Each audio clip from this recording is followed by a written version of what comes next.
Tapi pengaturan lebih lanjut itu adalah lebih di pengaturan di jabatan sipil diatur di Undang-Undang ASN. Nah, kenapa kok dikatakan bahwa landasan pasal 28 ayat 3 ini seolah-olah memberikan justifikasi penugasan Kapolri untuk di luar jabatan sipil? Ini yang menurut saya keliru. Pandangan-pandangan di ruang publik. Putusan MK, amar putusannya itu tidak ada larangan. Ini harus kita cermati. Putusan MK nomor 114 tahun 2025 tidak ada amar putusannya yang melarang anggota Polri. Terus di mana kita harus mengeksekusi itu? Putusan MK itu sama dengan setingkat undang-undang. Kalau dikabulkan, maka konsekuensi hukumnya adalah memuat putusan tersebut di dalam berita negara. Itu punya daya mengikat secara teori fiksi. Mengikat kepada siapa? Mengikat kepada DPR, kepada pemerintah, kepada Polri sendiri. Jadi kalau tidak mengikat, tidak ada larangan, tidak mengikat. Terus apa yang dilarang?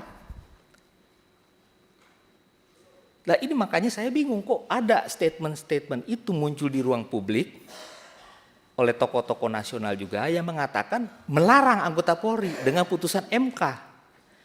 Dalam forum ini saya ingin memberikan pandangan hukum saya. Putusan MK 114 tidak ada larangan terhadap penugasan anggota Polri aktif sepanjang ada sangkut pautnya atau tugas-tugas pokoknya. Nah, oleh karena itu meskipun di pertimbangan hukum putusan MK tersebut di halaman 180 jelas. Sepanjang ada sangkut pautnya boleh. Itu di dalam pertimbangan halaman 180.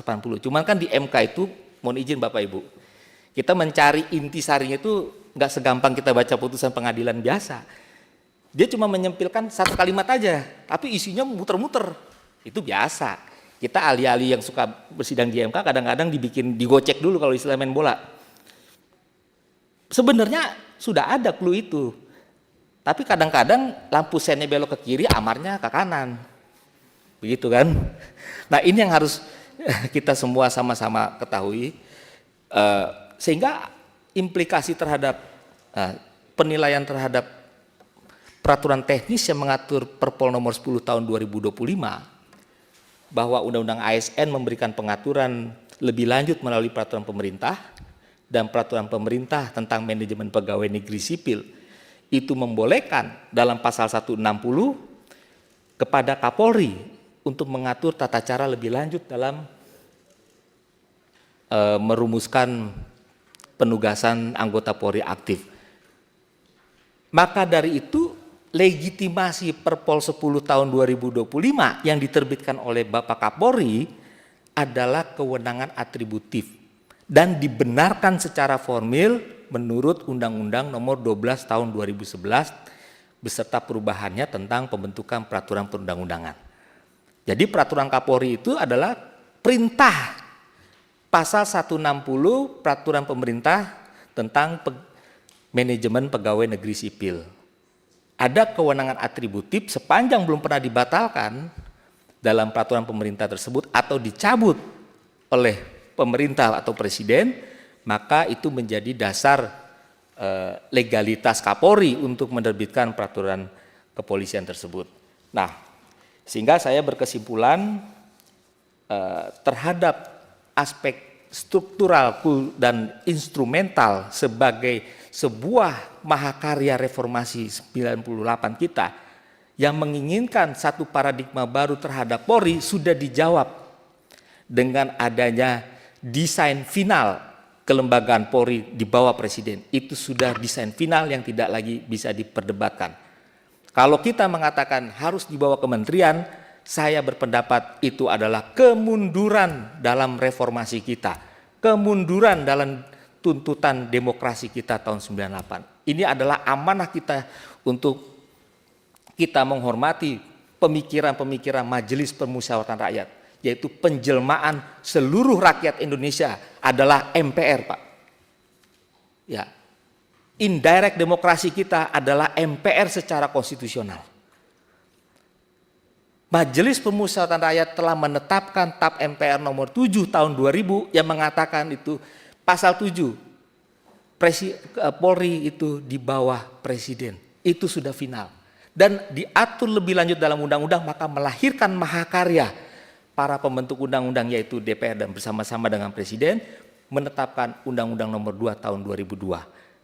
Dan saya sepakat kalau itu harus dipertahankan, Pak, untuk kita tidak melakukan mengotak-atik barang yang sudah benar, yang sudah rekmatahid, sah secara hukum, secara konstitusional. Saya sudah uraikan juga pandangan-pandangan ini dengan teori bahasa Belanda, cuman nggak perlu saya sampaikan di sini. Tapi pada intinya dari sisi penataan hukum ketatanegaraan, maka secara sistem pemerintahan presidensil, kemudian secara penataan hubungan lembaga utama kepolisian yang memang dibuat paradigma baru untuk menempatkan Polri dalam menghadapi tuntutan reformasi sudah tepat di Undang-Undang Polri. Hanya kulturalnya itu saya berharap kita harus ada keseimbangan, Pak. Ini adalah semangat hukum kita. KUHP, kemudian KUHAP, kita mencari titik keseimbangan hukum.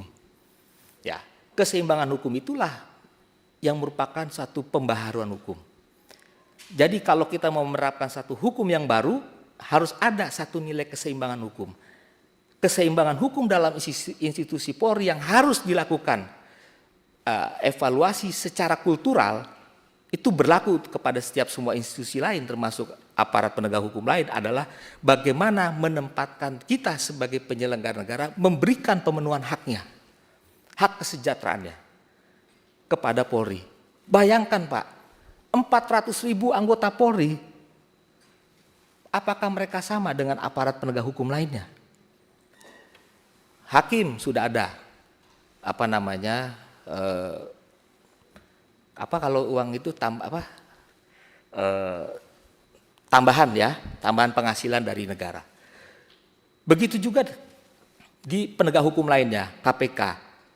Nah sekarang kalau Polri, Pak, anggota-anggota Polri yang di lapangan, apa bentuk perhatian kita? Karena kalau kita mau menegakkan kultural yang baik, itu harus mengedepankan pembinaan dan pengawasan. Ya, di situ ada sanksi, ada reward, maka kita harus memastikan sejahtera enggak? Sudah terjamin enggak? Kehidupannya, keluarganya. Jangan sampai, mohon maaf, lagi bertugas pikirannya, ini anak sekolah udah belum? Ini udah belum bayar ini? Tempat tinggal bagaimana? Itu yang saya harapkan. Kita perlu keseimbangan, Pak, hukum. Di antara hak dan kewajiban, maka pemenuhan hak itu juga harus diutamakan. Di samping ada kewajiban kulturalnya adalah opening control bestaan, pembinaan dan pengawasan. Maka di sana internal Polri sudah membuat satu kajian untuk selalu bertransformasi dari tahun ke tahun.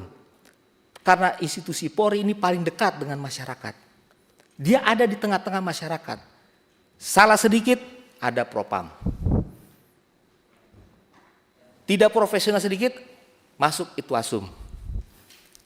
Penyidikan mulai ada yang komplain, ada wasidik. Sudah diawasin lagi sama jaksa. Belum lagi kalau ada yang melapor ke Komisi 3. Dipanggil lagi. Ini yang harus kita perkuat. Begitu ada oknum yang memang betul itu ada terjadi temuan, maka berlakulah binwas tadi, pembinaan dan pengawasan yang diberikan reward dan sanksi. Tetapi syarat utamanya saya berpendapat harus ada upaya utama yaitu pemenuhan keseimbangan hak mereka untuk kesejahteraan, Pak. Itu poinnya.